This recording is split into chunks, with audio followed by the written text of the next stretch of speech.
you're experiencing crashing issues while playing Elden Ring, there are several steps you can take to troubleshoot and potentially resolve the problem.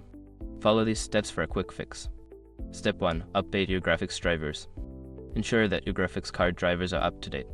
Visit the manufacturer's website, NVIDIA, AMD, or Intel, and download the latest drivers for your specific graphics card model.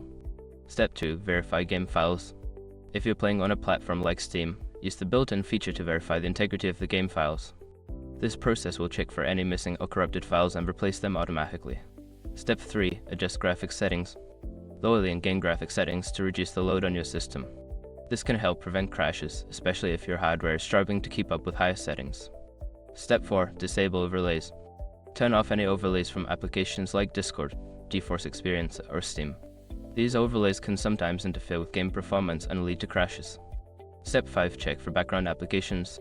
Close any unnecessary background applications that may be consuming system resources.